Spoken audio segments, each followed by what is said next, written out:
तो दोस्तों, एक और नया दिन और मैं बलजीत परमार एक नई कहानी, एक नया किस्सा लेके आपके सामने फिर हाजिर हूँ। देखते रहिए बलजीत परमार फॉर यू और कोशिश कीजिए अपने दोस्तों को, अपने मित्रों को बोल के से कम एक एक सब्सक्राइबर आप आने वाले एक महीने में और बनाएंगे तो हमारे सब्सक्राइबर्स की गिनती जो है वो 1 लाख के करीब हो जाएगी। ये मेरी एक आखिरी अपील है आपको। इसके बाद मैं आपको इसके बारे में कभी नहीं बोलूँगा। अपना एक परिवार है हमारे सब्सक्राइबर्स का, तो इस परिवार को और बढ़ाना हमारा सबका फ़र्ज़ बनता है। खैर, आज का किस्सा आप बहुत ध्यान से सुनना। इस किस्से में कुछ ऐसी बातें हैं जो मुझे भी नहीं मालूम थी। पिछले दिनों में हमने छोटा राजन के ऊपर 15 अगस्त 2000 को हुए हमले की बात की थी। उसी हमले को लेकर कुछ सनसनीखेज खुलासे एक ऐसे शख्स ने किए हैं जिसने ये सब कुछ बहुत करीब से देखा और भुगता है। वो शख्स कोई और नहीं, विनोद शेट्टी का बड़ा भाई धनंजय शेट्टी है। धनंजय शेट्टी को मैं बहुत सालों से जानता हूँ, लेकिन अनफॉर्चुनेटली बीच में हमारा राब्ता कुछ टूट गया। मैंने जब पत्रकारिता छोड़ी तो उसके बाद मैं ज़्यादा एक्टिव नहीं रहा, तो हमारा मिलना जुलना कम हो गया। जब फ़ोन पे बात होनी हमारी कम हो गई, लेकिन जान पहचान हमारी कोई 35-40 साल पुरानी है। खैर, वो सब किस्से सुन के मुझे धनंजय शेट्टी का फ़ोन आया। मैंने एक अपने वीडियो में, आपको याद होगा, बोला था कि मेरे एक मित्र हुआ करते थे चरणजीत बाली, जिनका जुहू तारा रोड पे एक होटल हुआ करता था, इनफॉर्म उसका नाम था, और उसके नीचे बेसमेंट में एक J49 की एक डिस्को हुआ करती थी। पहले धनंजय शेट्टी वो डिस्को चलाते थे, बाद में पूरा होटल उन्होंने इनफॉर्म होटल खरीद लिया था, और आज तक वो होटल धनंजय के पास है। नागराज होटल बाद में बाली साहब ने ये होटल बेच के खंडाला के पास कॉर्नर पे अपना नया होटल खोल लिया था नागराज, और एक रिटायर्ड लाइफ को वहाँ पे बताते थे। खैर, बात करते हैं छोटा राजन के हमले पर हुए हमले की कुछ सनसनीखेज खुलासे जो पिछले 3 दिनों में कई बार हमारी फ़ोन पे बात हुई तो धनंजय शेट्टी ने मुझे बताए। हमने एक वीडियो किया था विनोद शेट्टी के ऊपर। उसके जवाब में धनंजय शेट्टी ने कहा कि मेरे भाई मतलब विनोद शेट्टी ने छोटा राजन की कोई मुखबरी नहीं की थी। विनोद शेट्टी का छोटा राजन से कोई लेना देना नहीं है, और विनोद शेट्टी का कोई उसमें रोल नहीं है, और वो ना ही छोटा राजन के बहुत ज़्यादा करीब था। तो मैंने फिर, मेरा सवाल था धनंजय शेट्टी को कि अगर विनोद शेट्टी का कोई रोल नहीं था तो छोटा राजन ने उसका कत्ल क्यों करवाया। छोटा राजन के ऊपर अटैक होता है 15 सितंबर को, और 2-3 अक्टूबर को उसका विनोद शेट्टी का मर्डर होता है, बड़ा ग्रूसम मर्डर जो उसके दोस्तों ने किया। तो उसकी बात बताते हुए धनंजय शेट्टी ने सबसे बड़ा खुलासा किया कि विनोद शेट्टी एक ऑर्डिनरी 40-41 साल का लड़का अपना होटल चलाता था। अंडरवर्ल्ड से उसका कोई लेना देना नहीं था। लेकिन हाँ, उसने ये बात मानी कि जो छोटा राजन का चैम्बूर में घर था जहाँ उसकी फैमिली रहती थी, या उसके कुछ रिश्तेदार, उसके खास उसके कुछ लोग रहते थे उसकी परिवार की सुरक्षा के लिए, उनके लिए बहुत बार खाना दोपहर का या रात का वो विनोद शेट्टी के होटल से जाया करता था। तो दोनों परिवारों के पास एक दूसरे के टेलीफोन नंबर थे। जो छोटा राजन की वाइफ है सुजाता निखलजे, उसका नंबर भी विनोद शेट्टी के पास था। विनोद शेट्टी के पास सुजाता निखलजे का नंबर था। उसका कहना यह है कि जब खाने का ऑर्डर देते थे तो वो विनोद शेट्टी से सुजाता की बात होती थी, मैं आज क्या चाहिए खाने में, क्या नहीं चाहिए, जो और कुछ मंगवाना है खाने के लिए। तो ये एक रिश्ता था दो फैमिलीज़ में, जो प्योर एक रेस्टोरेंट ओनर और एक फैमिली का रिश्ता था। लेकिन क्योंकि धनंजय शेट्टी काफ़ी देर से मुंबई के रेस्टोरेंट फील्ड में इन्वॉल्व रहा है, काम करता रहा। विनोद का अपना होटल था, चैम्बूर का इलाका था। धनंजय शेट्टी ने यह भी माना कि क्योंकि छोटा राजन का उस एरिया में होल्ड था, तो उसके किसी आर्डर को रिफ्यूज़ करना खाने के जो और किसी को थोड़ा मुश्किल होता था, लेकिन हमने कभी कोई उससे पर्सनल फेवर नहीं ली, इसलिए छोटा राजन से कोई दुश्मनी होने का हमारा मतलब नहीं था। खैर, तो जब मैंने बार बार धनंजय से पूछा कि वो ऐसी क्या बात थी जिस बात पे छोटा राजन को विनोद शेट्टी पे शक हुआ कि इस आदमी ने मेरा पता बताया होगा, वो क्या बात थी, तो उस बात का जवाब देते हुए आप ध्यान से सुनिए। ये खुलासा आज मैं पहली बार कर रहा हूँ, कहीं किसी और जगह पे इस बात का जिक्र नहीं है।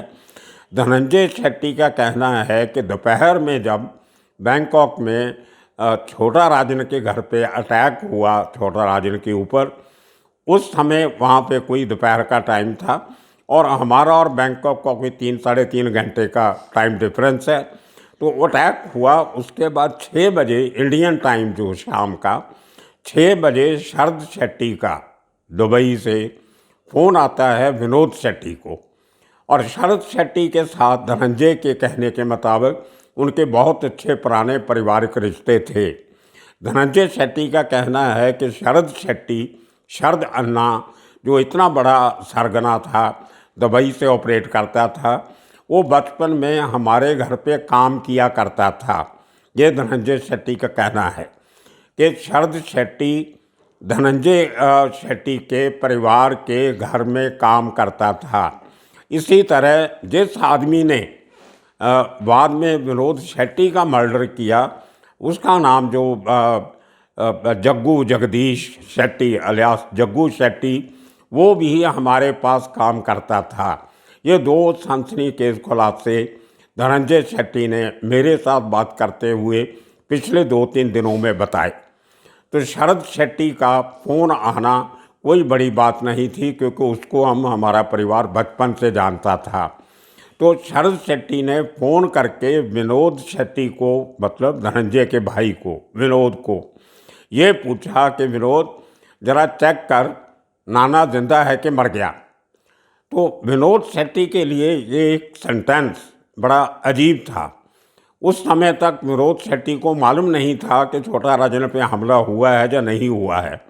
तो शरद शेट्टी ने ये बोला कि विनोद चेक कर, जरा खबर निकाल कि नाना जिंदा है कि मर गया। तो विनोद शेट्टी के लिए ये बड़ी अजीब सी हालत थी, और इस हालत में उस आदमी के पास एक ही रास्ता था ये कंफर्म करने का। उसने सुजाता निखलजे मीन्स छोटा राजन की वाइफ को फ़ोन किया, ये पूछने के लिए कि कोई दादा की जान को खतरा तो नहीं, को कुछ हुआ है, क्या हुआ है, मुझे किसी का फ़ोन आया है, वो पूछ रहा था। तो ये निखलजे ने, इसके बाद उन दोनों की क्या बात हुई ये मुझे धनंजय शेट्टी ने नहीं बताया, ना मेरा उससे कोई मतलब है। उनकी आपस की बात वो जाने, उनका काम जाने। लेकिन ये खबर, पहला फ़ोन बैंकॉक में छोटा राजन पे अटैक होने के बाद उसकी बीवी को जो पहला फ़ोन जाता है वो विनोद शेट्टी का जाता है। तो कहीं ना कहीं वो छोटा राजन को शक होगा कि विनोद शेट्टी को मेरे हमले के बारे में कैसे पता चला। उसकी बीवी सुजाता ने ये बात राजनों को बताई होगी। वहाँ से धनंजय शेट्टी के कहने के मुताबिक जो छोटा राजन को मेरे भाई पे शक हुआ, वो शायद इस कारण हुआ। उस समय तक विनोद शेट्टी को कुछ मालूम नहीं था कि ये बैंकॉक में किसने क्या किया, किसने प्लानिंग की, किसने क्यों, सारा माजरा क्या था, मामला क्या था। उसने तो एक अपना जो क्लोज रिलेशन उस फैमिली से था, उसमें उसने अपना हमदर्दी दिखाते हुए या इंटरेस्ट दिखाते हुए जो फ़ोन किया था। तो या वहाँ से जो छोटा राजन, तो सबको मालूम है बहुत शक्की दिमाग का आदमी है, वो शक पहले करता है, बात बाद में सुनता है। मेरे केस में भी ऐसे हुआ, करने के बाद माफ़ी मांग ली कि गलती हो गई। तो यही बात धनंजय शेट्टी ने मुझे बताई। खैर, उसके बाद ये बात आई गई हो गई। धनंजय शेट्टी का कहना है कि उन्होंने इस बात के बारे में बाद में कभी कुछ सोचा नहीं, क्योंकि हमारा कोई लेना देना नहीं था, तो हम आराम से अपनी ज़िंदगी बसर कर रहे थे। अनटिल जब 1.5 महीने के बाद विनोद शेट्टी के ऊपर हमला होता है, और उस हमले में विनोद शेट्टी अपने एक दोस्त के साथ मारा जाता है। एक दोस्त जो हेगड़े था वो बच जाता है, क्योंकि वो एक नाले में गिर गया था, बच गया। उस वारदात में क्या क्या हुआ वो खुलासा शायद हेगड़े ने ही उसके भाई धनंजय शेट्टी को जब पुलिस को बताया होगा। लेकिन धनंजय शेट्टी का कहना है, जब मैंने पूछा कि जब ये जग्गू शेट्टी आपके परिवार में रहता था, आपके पास काम करता रहा है, उसकी हिम्मत इतनी कैसे हुई कि आपके भाई को मारने की उसने सोच ली? बोलते वो बिल्कुल धोखे से हुआ, मेरा भाई कभी उनके साथ इतना मिलता गिलता नहीं था। ये मामले में मेरे भाई को पनवेल जहाँ पे जो एक्सीडेंट हुआ वहाँ तक ले जाने के लिए साधु शेट्टी का हाथ था। ये बहुत एक नया खुलासा है, चौंकाने वाला, कि विनोद शेट्टी के मर्डर को अंजाम देने के लिए साधु शेट्टी ने एक अहम रोल अदा किया। आपको मालूम है, साधु शेट्टी छोटा राजन का खास आदमी था, पहले वर्धा राजन के लिए काम करता रहा। यार वो एक डिफरेंट सब्जेक्ट है, मैं आने वाले किसी एपिसोड में साधु शेट्टी की पूरी कहानी बताऊंगा। मैं उसको कई बार उसके चंबूर वाले वो कॉर्नर बिल्डिंग में मिलता रहा, तो उसका मैंने इंटरव्यू भी किया था एक फ्री प्रेस जर्नल के लिए। खैर, तो धनंजय के मुताबिक जो साधु शेट्टी था वो चंबूर में, हमारे धनंजय ने कहा कि चंबूर में एक मिठाई की दुकान है बहुत फेमस, बहुत, जहाँ से मिठाई पूरे बम्बई में मशहूर है उसका नाम नहीं बताया उसने। तो मुझे शायद लगता है कि उसका नाम जहां स्वीट होगा, एक ऐसी बहुत मशहूर दुकानों मिठाई की दुकान वहाँ पे है। तो वहाँ से अक्सर साधु शेट्टी मिठाई लेके जाया करता था, जहाँ कभी कभी विनोद को बोल दिया करता था, कभी इधर आओगे, आना जाना हुआ तो आते जाते कभी मिठाई का एक डब्बा वहाँ से ले आना। तो वो दिवाली के दिन थे धनंजय शेट्टी के मुताबिक। दिवाली के दिन होने की वजह से कहीं साधु शेट्टी का जब प्लानिंग छोटा राजन ने की, तो इससे एक बात और सामने आती है कि जब छोटा राजन ने विनोद शेट्टी को मारने की प्लानिंग की, तो वो प्लानिंग कहीं ना कहीं साधु शेट्टी को मालूम थी। और साधु शेट्टी भी धनंजय शेट्टी और इनके परिवार का करीबी रहा है, पुरानी जान पहचान थी। साधु शेट्टी ने भी इनको हवा नहीं लगने दी कि आपके भाई का मर्डर होने वाला है, बल्कि उसने एक रोल अदा किया जो मैं आपको बताने जा रहा हूँ। साधु शेट्टी ने विनोद शेट्टी को फ़ोन किया कि भाई दिवाली के दिन है, कुछ मेहमान आ रहे हैं, ज़रा वो मिठाई वहाँ से चाहिए थी। तो विनोद शेट्टी ने बोला को मैं लेके रख लेता हूँ अपने होटल पे, तो किसी को भेज देना, ले जाएगा। तो साधु शेट्टी ने बोला कि नहीं यार, एक काम करो ना, आप खुद ही लेके आ जाना, मैं बताता हूँ कहाँ आना है, मैं कहीं बैठा हूँ दोस्तों के साथ, तो मैं जगह बताता हूँ, आप लेके आ जाना, इसी बहाने मुलाकात हो जाएगी, बहुत दिन हो गए हम मिले नहीं। अब विनोद शेट्टी के दिल में कुछ नहीं, उसको मालूम नहीं कि मुझे क्यों बुलाया जा रहा है, ना उसको कुछ शक, क्योंकि सारे पुराने लोग थे, उनको जानता था। तो वो मिठाई का डब्बा लेने के लिए साधु शेट्टी ने जो पता बताया वो पनवेल का बताया, एक जगह का। और विनोद शेट्टी उस यारी दोस्ती में पुरानी फैमिली रिश्तों को लेके, मरब्बत को लेके, वो अपना मिठाई का डब्बा लेके अपने दो दोस्तों को साथ लेके वो पनवेल उस जगह पे जाता है। लेकिन वहाँ पे साधु शेट्टी नहीं होता है, वहाँ उसकी मुलाकात होती है जग्गू से और उसके दो साथियों से, और वो उसको वहाँ पे से लेके बोलते हैं चलो यहाँ नहीं, हम वहाँ चलते हैं। तो आगे आगे जग्गू शेट्टी की गाड़ी, पीछे पीछे विनोद शेट्टी की गाड़ी। कहीं जाना तो ये शायद यही बोल रहा कि चलो उसको मिठाई का डब्बा दे आते हैं साधु शेट्टी को। तब तक भी विनोद शेट्टी को कोई शक नहीं हुआ कि मेरे खिलाफ कोई साजिश रची जा रही है।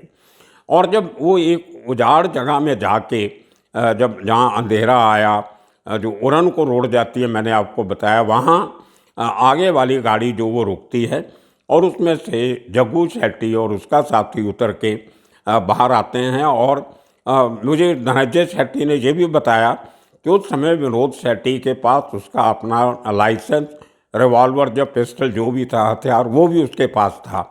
तो जग्गू शेट्टी ने बड़े तरीके से मेरे भाई का मोबाइल फ़ोन लेने के लिए कि विनोद जरा एक मिनट अपना मोबाइल फ़ोन देना, तो उसने खड़ी कार के खिड़की से अंदर जब मोबाइल फ़ोन लेने के लिए हाथ बढ़ाया तो उसने विनोद शेट्टी का हथियार काबू कर लिया।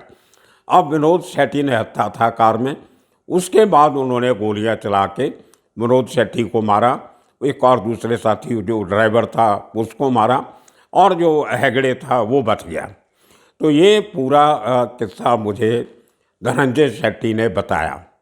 अब जब मैंने उसको पूछा कि जो पहले बात आई थी कि उसके बैंकॉक वाले घर में जो घंटी बजाई गई थी दरवाज़ा खुलवाने के लिए, वो किसने बजाई थी, तो धनंजय शेट्टी ने खुलासा किया कि मैंने जब अपने भाई के कत्ल के बाद पूरी अपने सोर्स से जो इन्वेस्टिगेशन की, उसमें से मालूम पड़ा कि एक अशोक शेट्टी नाम का आदमी, बेंगलोर का रहने वाला, जो बड़े लेवल पे हवाले का काम करता था, आजकल वो अमेरिका में सेटल्ड है, ये भी मुझे धनंजय शेट्टी ने बताया।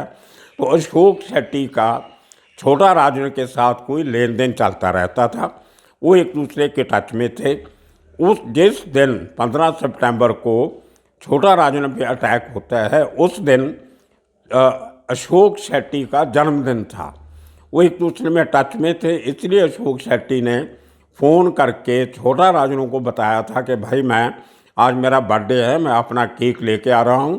तो उसके मुताबिक छोटा राजन ने कहा चलो आओगे तो खाना भी ले आना, अच्छा खाना तो खाना भी साथ में खाएंगे और तुम्हारा केक भी काटेंगे।